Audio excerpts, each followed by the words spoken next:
Chapter part 10(1)(a) ऐसा अलग part बनाया है जिसमें special provisions in respect of housing society less than और अप टू 250 मेंबर्स।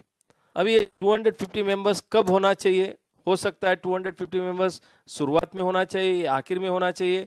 250 मेंबर्स का एक पूर्ण नजर रहता है। For example, in a housing society there can be 300 flats. मान लो 300 फ्लैट्स है तो मेंबरशिप 225 हुआ है, तो इनको ये लागू होगा या जो 250 के ऊपर का जो इलेक्शन रूल है वो लागू होगा? नेचुरली 225 मेंबर है तो उसको 225 मेंबर है, 250 का नीचे है, इसके लिए वही यही रूल लागू होगा।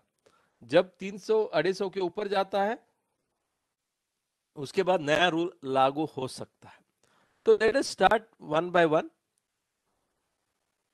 तो इसमें पार्ट 10(1)(a) में क्या क्या प्रावधान है, मैं वन बाय वन रूल्स लेते जाऊंगा। उसके बाद हमने एज ए महासेवा ने क्या क्या सजेशन ऑब्जेक्शन दिया वो भी मैं लूंगा। पहला रूल है 76A इलेक्शन रूल। तो आपको मालूम होगा 2014 में इलेक्ट हुआ था, उसमें A B C D category of societies था। C and D category, C society मतलब जो 200 ऊपर 250 के ऊपर है वो सी कैटेगरी सोसाइटी आता है। ये जो डी कैटेगरी सोसाइटी पहला 200 था, अभी इसको 250 तक का किया है। तो लेस देन 250 किस तरह से होता है? इलेक्शन टू, देख लीजिए, election to committee of housing society having less then or up to 250 members. The special provisions of this part shall apply in respect of to committee of housing society having less than up to 250 members. जो मैं अभी discuss करने वाला ये पूरी election जो 250 member का नीचे का जो सोसाइटी है उनके लिए लागू है। 76B क्या बताता है कि appointment of returning officer to conduct election. ये महत्वपूर्ण चीज है क्योंकि इसके ऊपर भी बहुत सारा सजेशन ऑब्जेक्शन आया हुआ है और लगभग 165 सजेशन में लगभग आपको आश्चर्य होगा 140 के ऊपर जो सजेशन ऑब्जेक्शन है इसी के ऊपर है। तो इसमें क्या है, इसमें ये बताया गया the returning officer shall be appointed by the committee of housing society having less then or up to 250 members from the panel of returning officer approved by state cooperative election authority and by the divisional joint registrar before 60 days of expiry of the tenure of the existing and communicate the same to the registrar, and if the returning officer is not appointed within the specified period, communicate the non-appointment of returning officer before 3 days of the expiry of the tenure of the existing committee. अभी ये rule को थोड़ा सा और अच्छे तरह से समझने का कोशिश करेंगे। 76B क्या बताता है? 76B बताता है कि आपको एक इलेक्शन ऑफिसर अपॉइंट करना है। वो कब अपॉइंट करना है? 60 दिन के पहले। मान लीजिए आपका सोसाइटी का कमिटी का टर्म खत्म होता है 31 मार्च 2020। वो 60 दिन के पहले मतलब लगभग जनवरी का आखिर तक आपको इलेक्शन ऑफिसर अपॉइंट करना है। ये इलेक्शन अपॉइंट कौन करेगा? मैनेजिंग कमिटी करेगी। Managing committee the appointment by the society having less then, तो ये मैनेजिंग कमिटी अपॉइंट करेगी। मैनेजिंग कमिटी किससे अपॉइंट करेगी? From the panel of returning officer. ये जो रिटर्निंग ऑफिसर है वो state cooperative election authority approve किया हुआ जो इलेक्शन ऑफिसर है उनका लिस्ट में से ही इलेक्ट करेगा और इसका जो लिस्ट है डिवीजन वाइज मेंटेन किया जाएगा। और यदि मान लीजिए सोसाइटी ने 60 डेज के अंदर अपॉइंट नहीं कर पाया या उनको कोई भी इलेक्शन ऑफिसर नहीं मिलता है तो फिर 53 डेज के पहले before the expiry of 53 days of the tenure registering committee 60 दिन के अंदर अपॉइंट करना है। नहीं किया तो आप इमीडिएटली 53 डेज के पहले आपको उधर का रजिस्ट्रार को कम्युनिकेट करना है। यदि आपने अपॉइंटमेंट किया, मान लो इलेक्शन ऑफिसर को भी अपॉइंट किया, वो भी आपको रजिस्ट्रार को कम्युनिकेट करना है। इस तरह से बहुत सारा जिम्मेदारी इधर दिया। अभी इधर 145 लगभग फेडरेशन ने सोसाइटी ने ऑब्जेक्शन लिया, उसमें महासेवा ने भी इसमें ऑब्जेक्शन लिया है। वो क्या ऑब्जेक्शन है? आपने जब एक्ट बनाया ये बताया गया था कि 250 मेंबर्स का पहले नीचे का सोसाइटी का जो इलेक्शन है सोसाइटी खुद करेगी।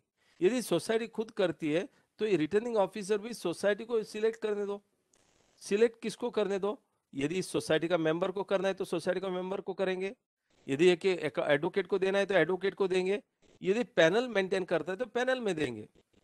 इसका मतलब ये नहीं only from the panel you take, you may take from anywhere. इस तरह से सजेशन ऑब्जेक्शन आया हुआ है।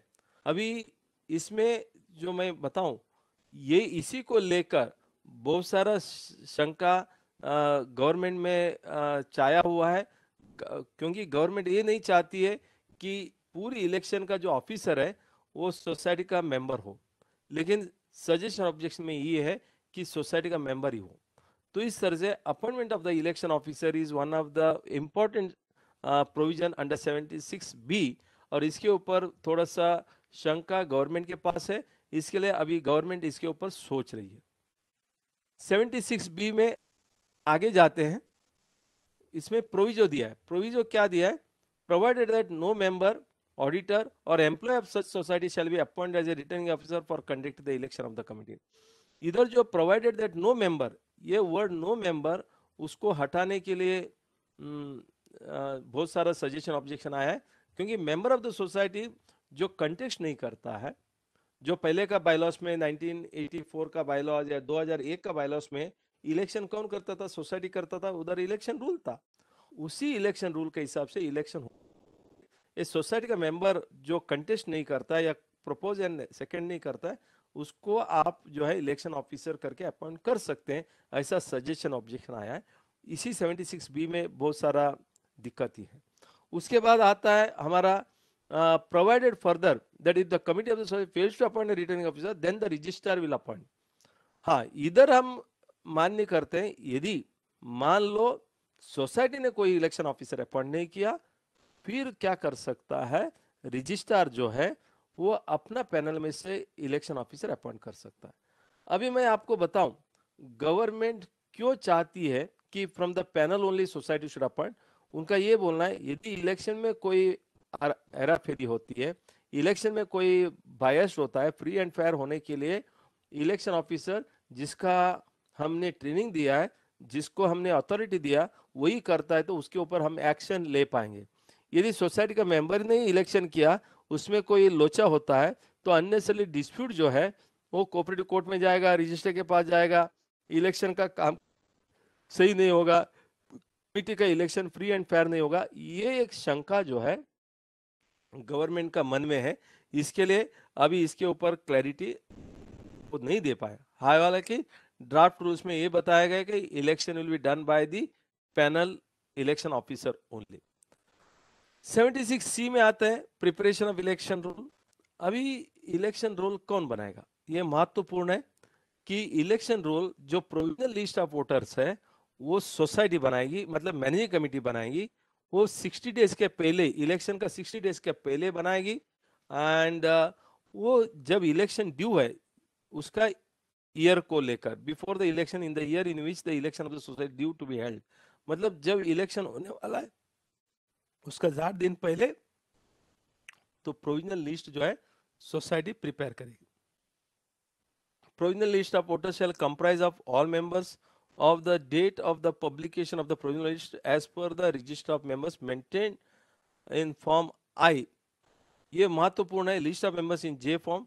तो जब प्रोविजनल लिस्ट बनेगा, provisional list shall comprise of all the members of the society on the date of publication of the provisional list. जिस दिन आप पब्लिकेशन ऑफ प्रोविजनल लिस्ट करते हो, मान लो इलेक्शन आपका 1 अप्रैल में होने वाला है, 60 दिन के पहले मान लो 28 ऑफ जनवरी आप या 29 ऑफ जनवरी प्रोविजनल लिस्ट बनाते हो, उस दिन जिसका जिसका नाम आई फॉर्म में है, जे फॉर्म में है, मतलब मेंबर्स का लिस्ट में है, उनको आपको एडमिट करना है। Provisional list of voters shall contain the surname, तो उसको एक फॉर्मेट दिया है ताकि उसमें कोई दिक्कत नहीं आएगा।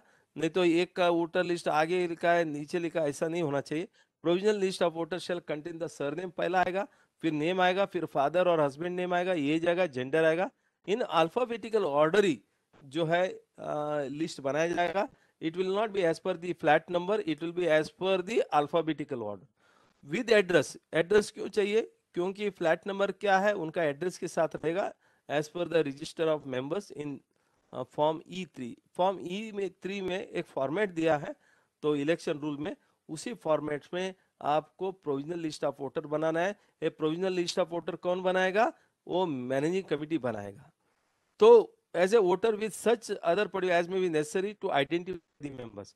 मेंबर को आइडेंटिफाई करने के लिए ऑफकोर्स उसका जिस दिन इलेक्शन होगा वो अपना इलेक्शन वोटर आईडी कार्ड वगैरह या आपका आधार कार्ड या रेशन कार्ड तो आज नहीं आता है, पैन कार्ड वगैरह लेके आ सकते हैं, मगर उनका नाम इसी तरह से होना चाहिए.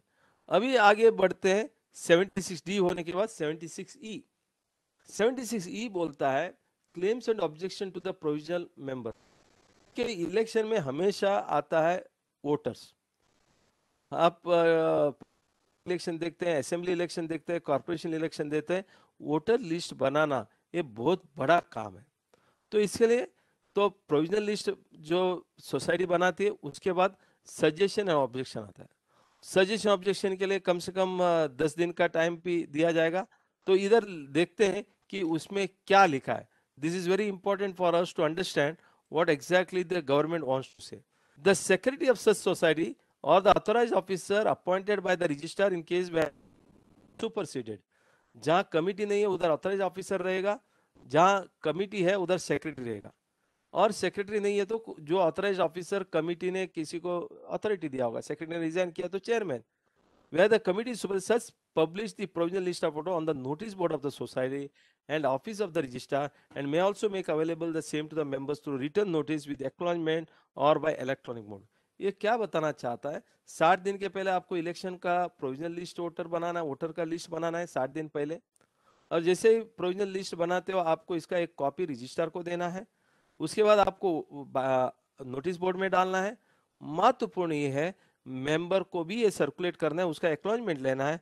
यदि इलेक्ट्रॉनिक मोड आपको पता है जो व्हाट्सएप है या आपका ईमेल है, आप इसमें भी आप भेज सकते हो, या वेबसाइट, बहुत सारा सोसाइटी के पास वेबसाइट है, आप वेबसाइट में भी इसको डाल सकते हैं. तो website is also considered as a notice board. इस तरह से सेक्रेटरी, सोसाइटी का सेक्रेटरी का दायित्व बनता है voter list banana. Voter list surname, name and उसके बाद आपका फादर और हस्बैंड्स नेम और अल्फाबेटिकली वाइसी ये बनाना है. और ये 60 दिन के पहले बनेगा और as per the I form J form register से हिसाब से बनेगा. अभी इसमें सब सेक्शन 2 में जाते हैं.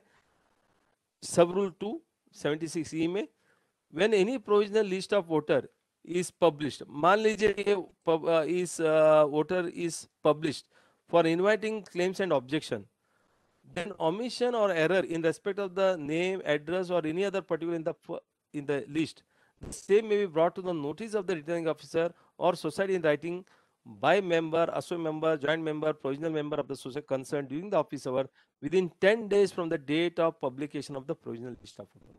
जरा आप समझने का कोशिश करिए. जैसे ही एक प्रोविजनल लिस्ट बनता है 60 दिन के अंदर, 10 दिन के अंदर, 60 दिन के पहले आप प्रोविजनल लिस्ट बनाते हो और बनाने का वो 10 दिन के अंदर आपको सजेशन ऑब्जेक्शन देना है. आपका नाम में गलत हुआ है, फ्लैट नंबर में गलत हुआ है, एड्रेस में गलत हुआ है, शेयर सर्टिफिकेट नंबर में गलत हुआ है, या आपका कोई भी चीज में गलत हुआ है, या आपको एसोसिएट मेंबर की जगह में मेंबर बनाया, मेंबर की जगह एसोसिएट मेंबर बनाया, या joint member and provisional member. आपको पता होगा there are 4 types of member now, और चारों टाइप ऑफ मेंबर को वोटिंग राइट है. एक मेंबर है और दूसरा एसोसिएट मेंबर है, फिर जॉइंट मेंबर है, प्रोविजनल मेंबर है. तो ये चारों प्रकार का मेंबर का भी लिस्ट में नाम रहेगा, उसका क्लासिफिकेशन रहेगा. तो इस तरह से तो जो चीज है तो आपको दिखाई देगा. तो इसके लिए member, associate member, joint member और provisional member of the society concern during the office hours 10 दिन के पहले आपको कोई भी सजेशन ऑब्जेक्शन है तो आपको देना है. सब रूल 3 में जाते हैं. Every claim, objection or correction shall be preferred in writing and state the claim is based or the objections are raised as the case may be. देखिए जब भी आप कोई सजेशन देते हो अपना वोटर लिस्ट में, आपको महत्वपूर्ण है आपको इसके बारे में राइटिंग में सेक्रेटरी को लिखना है, ऑथराइज ऑफिसर को लिखा है यदि सेक्रेटरी नहीं है तो, या जो मैनेजिंग कमेटी है उनको. आप किस तरह से कोई ग्राउंड है, आपका सरनेम में गलत हुआ है, आपका नाम में गलत हुआ है, फ्लैट नंबर में गलत हुआ है, या आपका नाम ही voter list in spite of you are admitted as a member of the society, तो आपको एक ग्राउंड के साथ देना चाहिए आप सजेशन ऑब्जेक्शन किस तरह से करते हो। यदि वोटर लिस्ट का नाम भी ऊपर नीचे हुआ होगा, अल्फाबेटिकली नहीं लिखा होगा, वो भी आप सजेशन ऑब्जेक्शन में दे सकते हो। उसके बाद देखिए पूर्ण the returning officer of the society shall after making such inquiry. अभी देखिए सजेशन ऑब्जेक्शन कौन लेगा, वोटर लिस्ट कौन बनाता है, वोटर लिस्ट बनाता है, प्रोविजनल लिस्ट बनाता है मैनेजिंग कमेटी, लेकिन फाइनल वोटर लिस्ट कौन बनाता है, रिटर्निंग ऑफिसर। इसके लिए आप सजेशन ऑब्जेक्शन जब देंगे ये रिटर्निंग ऑफिसर को देंगे, और may be you can mark a copy to the committee. The returning officer of the society, जो सोसाइटी अपॉइंट करेगी या रजिस्ट्रार अपॉइंट करेगा, shall after making such inquiry as deemed necessary in this behalf consider such claims, objections or corrections and give his decision thereon in writing to the persons concerned within 10 days from the last date of receiving the claims। इसका मतलब और 10 दिन के अंदर, 10 दिन का मुदत दिया जाता है एक सोसाइटी का मेंबर को सजेशन ऑब्जेक्शन देने का। उसके बाद रिटर्निंग ऑफिसर को और 10 दिन का मुदत दिया जाता है। वो 10 दिन के अंदर उन्होंने इलेक्शन ऑफिसर ने बुक्स ऑफ अकाउंट देखना चाहिए, कमिटी के साथ चर्चा करना चाहिए, और उसके बाद जो भी ग्राउंड्स दिया उसको इवेलुएट करते हुए क्या उनका नाम में कोई करेक्शन है, वोटर लिस्ट में नाम नहीं डाला है तो डालना है, ये पूरी चीज जो है अपना रिटर्निंग ऑफिसर को करना है। Returning officer will prepare the final list of voter and final list of voter shall be published within the period of 10 days from the last date of receiving objection. उसका भी form 3(1) दिया है, वो 3(1) form के हिसाब से जो returning officer है वो फाइनल लिस्ट ऑफ वोटर बनाएगा। मतलब अभी आपको रजिस्टर के पास नहीं जाना है। पहला क्या होता था, रिटर्निंग ऑफिसर भी रजिस्टर अपॉइंट करता था, उसके पहले प्रोविजनल लिस्ट देना था और final list of voter register करता था, इसमें बहुत सारा टाइम जाता था। आज पूरी चीज जो है कमिटी ने प्रोविजनल लिस्ट बनाना है और फाइनल लिस्ट रिटर्निंग ऑफिसर को करना है। रिटर्निंग ऑफिसर भी सोसाइटी अपॉइंट करेगी, वो पैनल ऑफ ऑडिटर को कैसे अपॉइंट करता है वैसे पैनल ऑफ रिटर्निंग ऑफिसर से आज के तारीख में अपॉइंट करना है। आगे जाकर जब फाइनल वोटर्स फाइनल रूल्स आएगा, हो सकता है सोसाइटी का मेंबर को भी ये दायित्व दे सकते हैं, but as on today it is the managing committee will appoint the returning officer from the panel of returning officers. उसके बाद लिस्ट ऑफ वोटर बनाएगा, वो 10 दिन के अंदर बनाएगा from the last date of receipt of the claims and objection, और वो फॉर्म नंबर E31 में का हिसाब से रहेगा। List has finalised bye the returning officer decide the all the claims and objection. पूरी तरह से वोटर लिस्ट का फाइनल किया जाएगा। अभी सवाल ये उठता है, मान लो रिटर्निंग ऑफिसर सोसाइटी ने अपॉइंट किया और सोसाइटी ने रिटर्निंग ऑफिसर अपॉइंट किया, तो रिटर्निंग ऑफिसर भी गलती कर सकता है, सजेशन ऑब्जेक्शन। तो फिर सवाल ये आता है, वो जो मेंबर है जिनका नाम रिटर्निंग ऑफिसर ने भी अपना लिस्ट में डाला नहीं, उसका सजेशन ऑब्जेक्शन नहीं लिया, वो क्या किया जाए।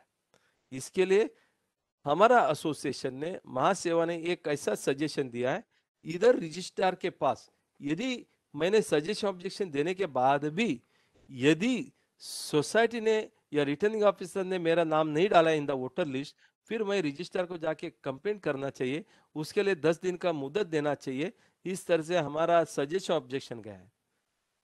तारीख में वो किधर भी नहीं है कि यदि मान लो एक आधा आदमी कि वो अच्छा नहीं लगता है कमिटी को, उसको वोटिंग का राइट देना नहीं है, तो कुछ ना कुछ कारण से उनका नाम प्रोविजनल लिस्ट से हटा देते हैं।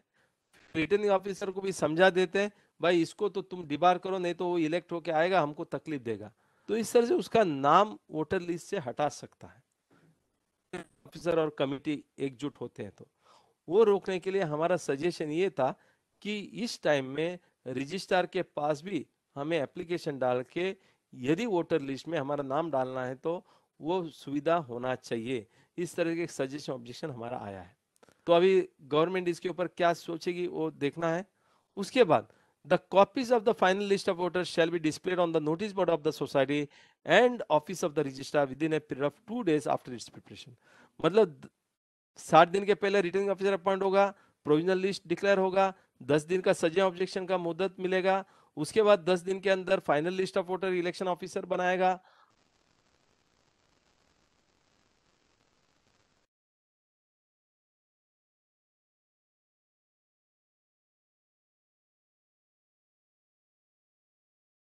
जरा देखते हैं। 76F ये बताता है कि 76F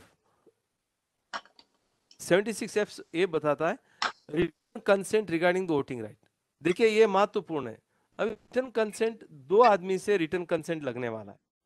any member of the society submit the consent regarding voting right to associate member. देखिए आज के तारीख में आपको पता है एसोसिएट मेंबर का नाम शेयर सर्टिफिकेट में होना जरूरी नहीं है। एसोसिएट मेंबर कोई भी बन सकता है, जिसमें 12 टाइप ऑफ रिलेटिव्स का जिक्र किया है। Husband wife, father mother, brother sister, nephew niece, और इस तरह से सन एंड चिल्ड्रन।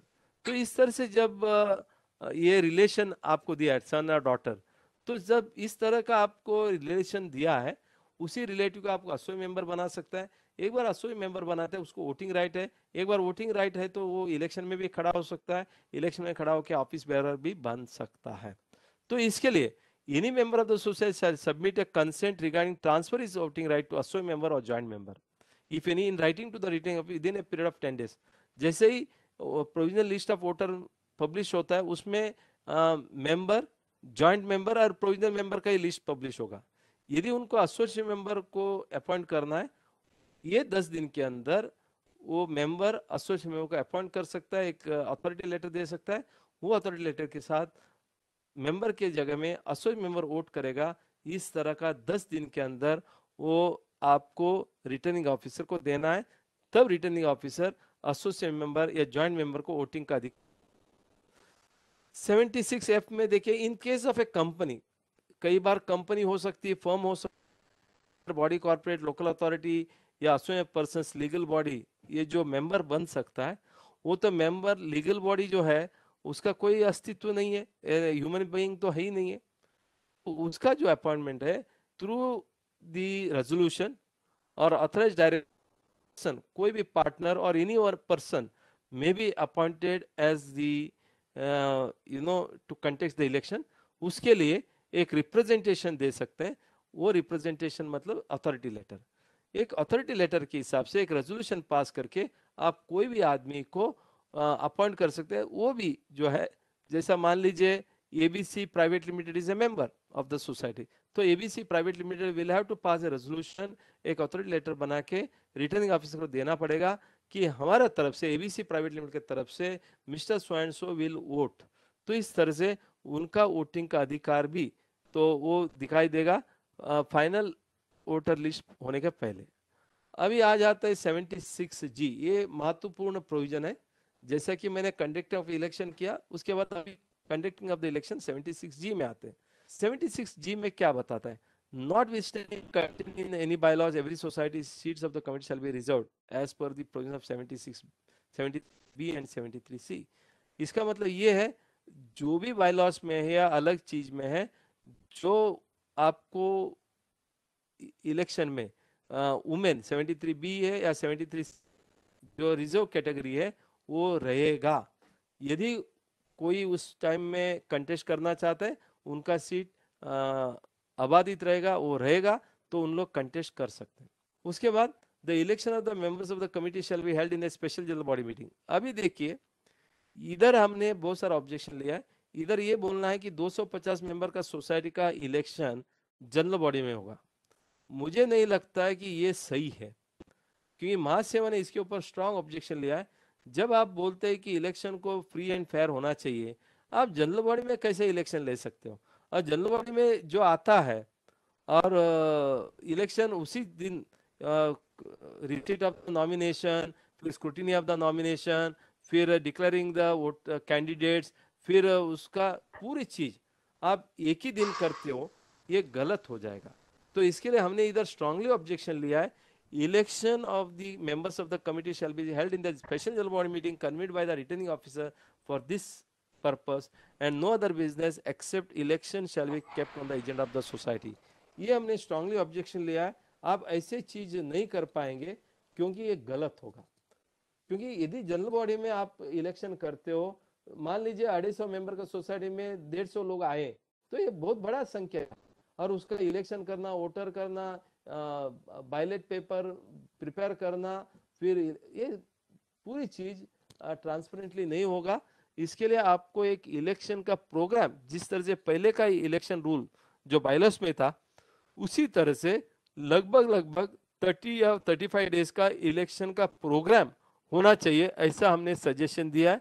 शायद वो सजेशन एक्सेप्ट होगा, क्योंकि यदि आप पूरी इलेक्शन का प्रक्रिया, यदि कोई सोसाइटी है जिनको इलेक्शन जनरल बॉडी में लेना है, वो लेने दीजिए, वो तो कोई दिक्कत नहीं है।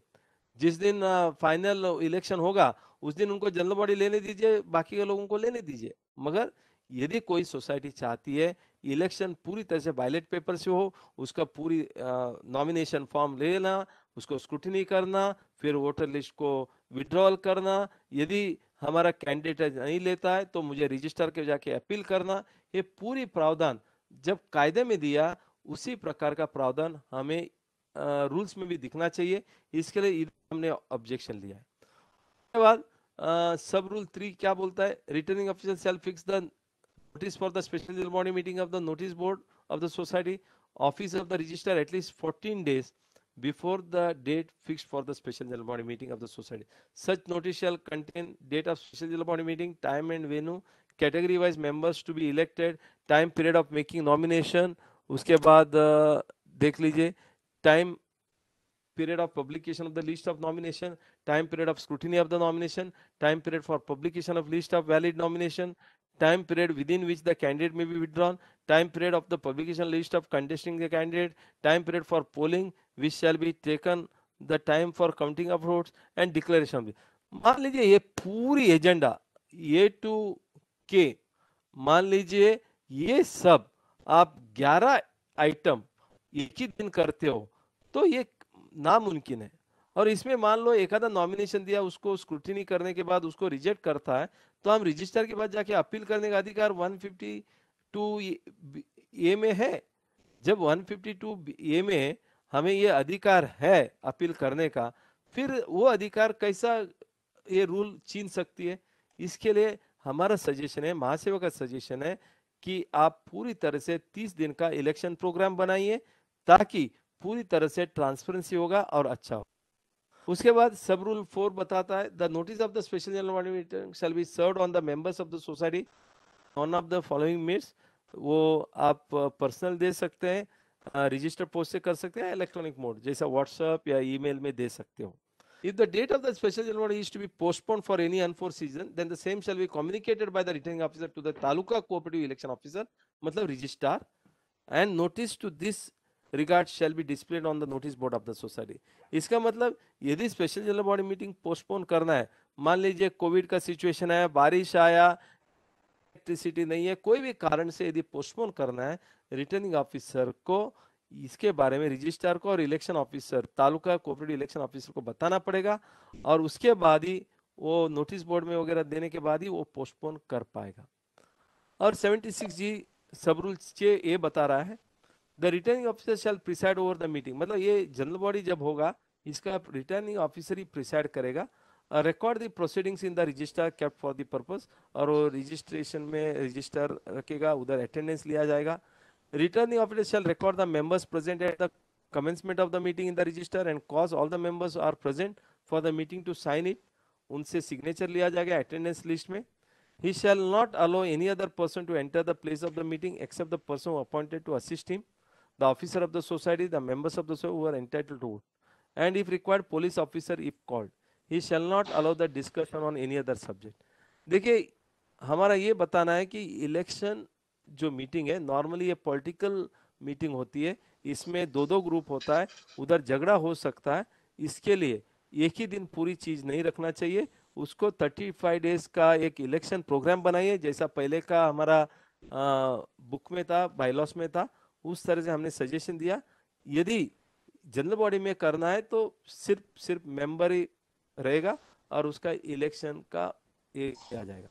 उसके बाद सब रूल 7 बताता है returning officer shell announce the schedule of election of the members of stating the category wise members to be elected, time within which nomination paper has to be filled by the members, time when the nomination shall be taken up for the scrutiny, time for withdrawal, time at which the polling if required. मतलब ये पूरी चीज एक ही दिन करना ये नामुमकिन है। बड़ा सोसाइटी मतलब जहाँ 100-150 मेंबर है, ये बहुत मुश्किल होगा। जहां इलेक्शन 2-4 साल हुआ नहीं है उधर इलेक्शन में तकलीफ होगा, इसके लिए हमने बताया कि 35 डेज का प्रोग्राम होना चाहिए। Every member of the committee and all the employees of the society and person related to conduct the working of the election shall be bound to extend all kind of help। मतलब committee member को पूरी तरह से मदद करना चाहिए। Society will give all the support to the election officer, ये तो सही चाहिए। नॉमिनेशन ऑफ कैंडिडेट, देखिए जब भी एक नॉमिनेशन होता है उधर एक प्रपोजर होता है, सेकेंडर होता है, उसका इलेक्शन फॉर्म भी प्रिस्क्राइब किया है E5 which shall be supplied, जो फ्री ऑफ कॉस्ट दिया जाएगा। लेकिन इधर लिखा है जनरल बॉडी में दिया जाएगा, मैं ये बताता हूँ ये फ्री ऑफ कॉस्ट पहले ही दिया जाएगा। यदि वो 35 डेज का इलेक्शन प्रोग्राम होता है तो भरने में भी आसान होगा।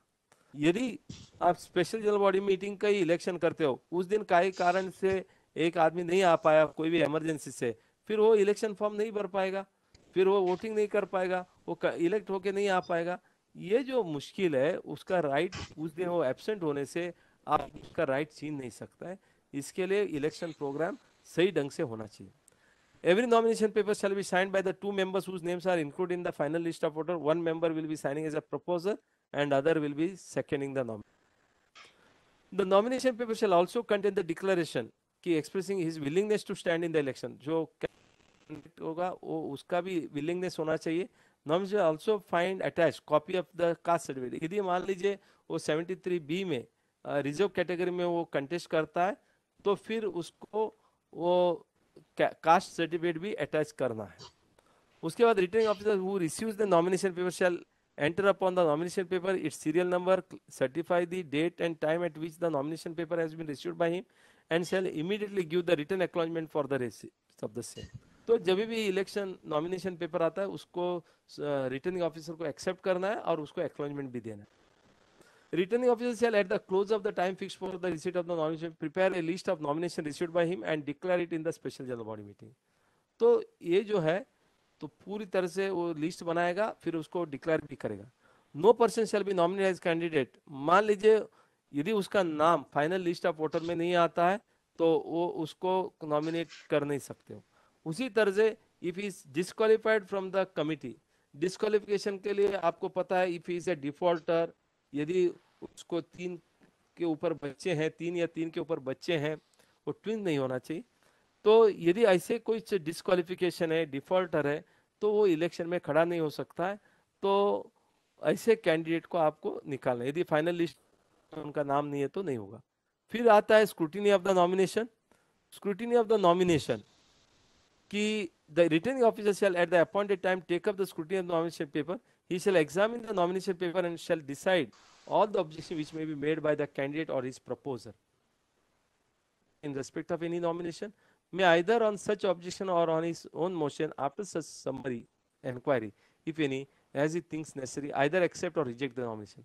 देखिए रिटर्निंग ऑफिसर एक बार नॉमिनेशन फॉर्म स्क्रूटिनी करता है, यदि उसका नाम वोटर लिस्ट में है नहीं है, क्या वो डिफॉल्टर है कि नहीं, उसने कास्ट सर्टिफिकेट डाला कि नहीं, कास्ट सर्टिफिकेट कॉम्पिटेंट अथॉरिटी का है कि नहीं, या उसको यदि डिफॉल्टर है, डिस्क्वालीफाइड है, यदि उसको 3 बच्चे है कोई देता है बताता है, तो ये सब चीज जो है यदि उसको डिबार किया है क्या, ये पूरी चीज देखा जाएगा। और देखने के बाद यदि उसको रिजेक्ट करना है वो नॉमिनेशन फॉर्म रिजेक्ट करेगा। ये महत्वपूर्ण है। The returning officer shell reject any nomination paper on the ground of any defect which is not of a material character such as spelling mistake, clerical, उसके लिए वो करेक्ट वोटर लिस्ट नंबर, यदि ये छोटा छोटा टेक्निकल कारण से वो रिजेक्ट नहीं करेगा।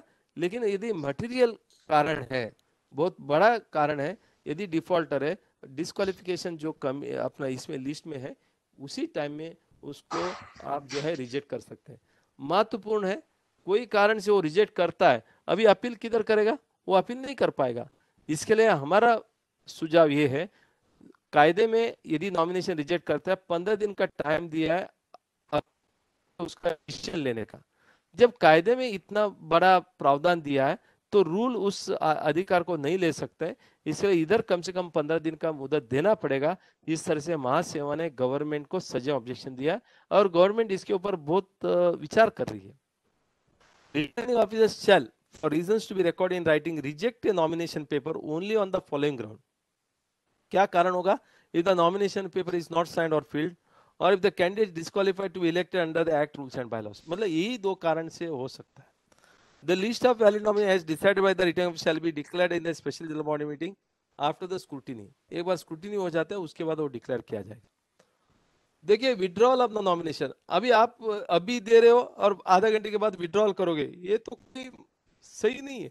फिर भी विड्रॉल के लिए कायदे में 15 दिन का टाइम दिया है। आपको ये बताना चाहिए कि विड्रॉल के लिए भी 15 दिन का टाइम देना चाहिए। Any candidate may withdraw his candidate by notice in writing subscribed by him and delivered to the returning officer in form E6। E6 एक फॉर्मेट दिया जिसके माध्यम से आप जो है विड्रॉल भी कर सकते हैं। Returning officer shall prepare a list of such candidates who have withdrawn their candidature, a notice of withdrawal once again shall be irrevocable. एक बार आपने विड्रॉ किया ये इररिवोकेबल होगा। Preparation of list of candidate, मान लें रिटर्निंग ऑफिसर को फिर लिस्ट ऑफ कैंडिडेट बनाना है। Returning officer shall prepare declare the list of candidates in E7 form. A list of candidates contesting whose nominations are in order and who have not withdrawn their candidature within the specified time for the notice board, वो notice board में डाला जाएगा। If any category which election is to be held, the number of candidates whose nominations have been declared valid does not exceed the number of candidates to be elected, the returning officer shall declare them as elected to the committee। मतलब unopposed election भी हो सकता है।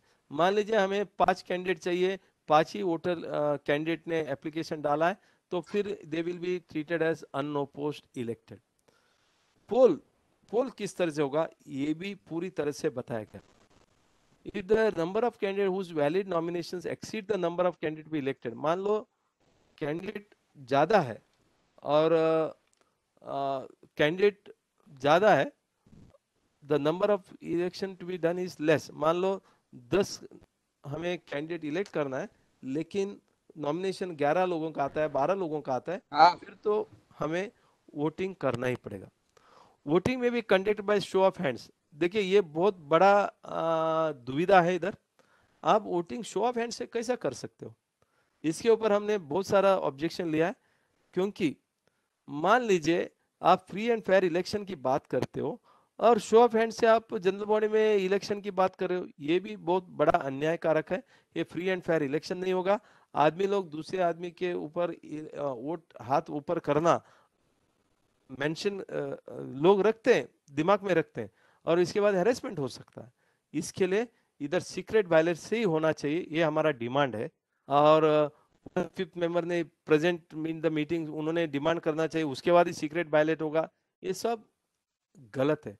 वो जब भी आप rule बनाते हो रूल अच्छी तरह से होना चाहिए। इसके लिए हमने बताया कि voting has to be in secret ballot only, there can not be any other.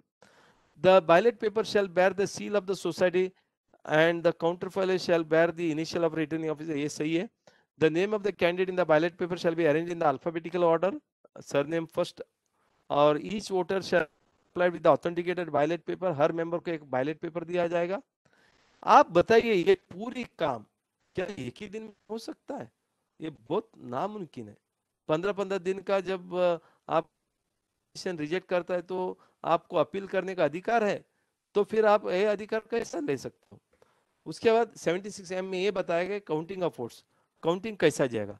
The returning officer shall start counting immediately after polling is completed as per the declared election program. Returning officer shall count the number of votes received by each candidate, number of invalid votes declared by the candidates. When equality of vote is found to in any candidate, either of the reserved category or unreserved seats, the additional one vote will be entitled any of the candidate to be declared elected. The determination of the person or persons to whom such additional votes shall be deemed to be given shall be made by lot to be drawn in the presence of returning officer and the candidate who may desire to be present in such manner as returning officer may determine. इसका मतलब ये है यदि tie हो जाता है तो फिर किसी ना किसी को एक एक्स्ट्रा वोट देना पड़ेगा बाय लॉटरी सिस्टम। तो जो कैंडिडेट इलेक्ट होता है बताया जाएगा। The returning officer shall immediately thereafter record the proceedings किया और उसका जो डिक्लेरेशन ऑफ रिजल्ट है उसके लिए फॉर्म E17 दिया गया, वो with in 7 days of the special board meeting registrar को दिया जाएगा और उसके बाद उस कमिटी इलेक्ट हो जाता है। इस तरह से custody of the voting paper, जो वोटिंग पेपर है वो 3 महीने तक जो इलेक्शन ऑफिसर है वो या सेक्रेटरी जो है वो लॉक एंड सील में रखेगा, और जब तक डिस्प्यूट यदि है, वो जब तक डिस्प्यूट सॉल्व नहीं होता है तब तक रहेगा। यदि डिस्प्यूट नहीं है 3 महीने तक जाएगा, उसके बाद वो डिस्ट्रॉय कर सकता है। मीटिंग ऑफ इलेक्टेड मेंबर्स, उसके बाद आपको पता है एक बार सोसाइटी का कमिटी इलेक्ट होती है, उसका इलेक्शन भी होना चाहिए। द रिटर्निंग ऑफिसर, यही जवाबदारी रिटर्निंग ऑफिसर को दिया। Returning officer shall conduct the meeting of the elected members of the committee for the purpose of election of the office bearers। जो election of the office bearer करने के लिए एक notice भी निकाला जाएगा। Every member of the committee at least 7 days before the date, एक 7 दिन के पहले ही नोटिस दिया जाएगा, और उस हिसाब से the number of the officer to be elected, date, place of the meeting दिया जाएगा, और वो भी रिटर्निंग ऑफिसर ही करेगा। The business transaction this meeting shall be record in the minutes book of the society and same shall be communicated to the registrar। Registrar को ये बताया जाएगा। उसके अलावा अदर प्रोविजंस दिया गया in addition to the provision जो existing rules है, जिसमें election rule 5, election 13 to 17, 22, 23, 32, 34, 65, 67 to 74, 78 to 86, ये पूरी चीज जो है कि रूल जहां election will be done freely and Fairlie, ये पूरा रह जाएगा और ये सब रहेगा। उसी तरह से provisions of the rule of this shall not apply. कुछ रूल्स जो है जो सिर्फ बैंक्स और शुगर फैक्ट्रीज या दूसरे टाइप ऑफ सोसाइटी के लिए लागू है, दैट इज ए बी और सी टाइप सोसाइटी को लागू है, ये लागू नहीं रहेगा। इस तरह इलेक्शन रूल जो है अप टू 76P तक इलेक्शन रूल है। तो इस तरह से इलेक्शन रूल जो है बताया गया। तो इलेक्शन रूल 76A से लेकर एंटायर 76A से लेकर 76P तक दिया गया। सो विद दिस मेरा जो डिस्कशन 1 घंटे का जो था ड्राफ्ट रूल्स के ऊपर, ये हो गया। अभी मैं आगे आता हूं, आपको लेटेस्ट जो नोटिफिकेशन है उसके बारे में मैं आपको थोड़ा सा जानकारी देना चाहूंगा। ये महाराष्ट्र गवर्नमेंट ने अभी अभी एक ऑर्डिनेंस निकाला है। ये ऑर्डिनेंस निकाला एग्जैक्टली 1 महीने के पहले 10 जुलाई 2020 को। ये ऑर्डिनेंस क्या बताता है? Maharashtra ordinance 12 of 2020, an ordinance further to amend the Maharashtra cooperative society act 1960। तो ये ऑर्डिनेंस क्या बताता है? ये ऑर्डिनेंस ये बता रहा है कि इन सेक्शन 73 सेक्शन 73 मतलब कौन सा है?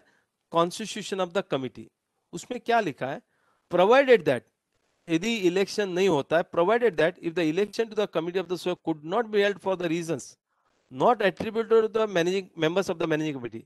मान लीजिए मैनेजिंग कमिटी ने अपने कारण की वजह से उन्होंने यदि इलेक्शन नहीं कर पाए, not because of the managing committee fault but because of any other reasons like extension of the committee है या बिकॉज ऑफ द कोविड, दूसरा से होगा, the existing committee of the shall be deemed to have continued till the new committee is duly constituted.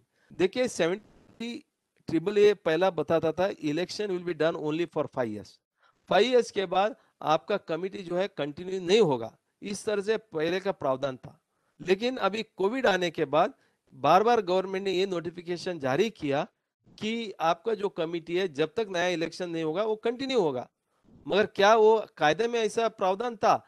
बिल्कुल वो प्रावधान नहीं था। तो ये कायदा में प्रावधान लाना जरूरी था। इसके लिए गवर्नमेंट को जब उसका गलती मालूम पड़ा तो उन्होंने 73AAA में एक अमेंडमेंट लाया बाय वे ऑफ ऑर्डिनेंस 10 जुलाई 2020। वो ऑर्डिनेंस ये बताता है यदि कोई भी इलेक्शन सोसाइटी का गलती के वजह से यदि नहीं है, लेकिन वो दूसरे कारण से पोस्टपोन करना पड़ रहा है जो कमिटी के कारण से नहीं है, उस टाइम में जो कमिटी है, जो एग्जिस्टिंग कमिटी है, जब तक नया कमिटी इलेक्ट नहीं होती है वो कंटिन्यू करेगा, इस तरह से बताएगा। उसके बाद दूसरा जो अमेंडमेंट किया है ऑर्डिनेंस के माध्यम से वो 10 जुलाई 2020 को 73CB, ये जो है कंडक्टिंग ऑफ द इलेक्शन, इसमें क्या बताया गया? Provided also that where a election of the committee of any society which was due but has not been conducted before the date of commencement of this ordinance, then election of the committee of such shall be conducted। मान लो ये 2020 का जो ordinance आया इसके पहले करना था लेकिन नहीं किया, election is not been done, in that case 6 महीने के बाद within 6 months from the date of commencement of such ordinance ये इलेक्शन कर सकते हैं। मतलब इलेक्शन करना है तो 6 महीने का आपको मुदत मिलेगा। और जहां मान लो election is extended by the government, अभी आपको पता है अभी तो ऑर्डिनेंस आया है, लेकिन 17 सितंबर 2020 तक अभी ऑलरेडी एक्सटेंड हुआ है। 17 सितंबर 2020 के बाद और 6 महीने का टाइम मिलेगा आपको इलेक्शन। इस तरह से 17 मार्च 2021 तक आप इलेक्शन कर सकते हो और तब तक आपका कमिटी कंटिन्यू रहेगा। इस तरह से ये 2 अमेंडमेंट ऑर्डिनेंस में लाया गया। तो विद दिस मुझे लगता है कि मेरा डिस्कशन मैं इधर स्टॉप करता हूं, और यदि कोई सवाल जवाब आता है तो सवाल जवाब के हिसाब से हम लोग आगे डिस्कस करते हैं। So thank you very much.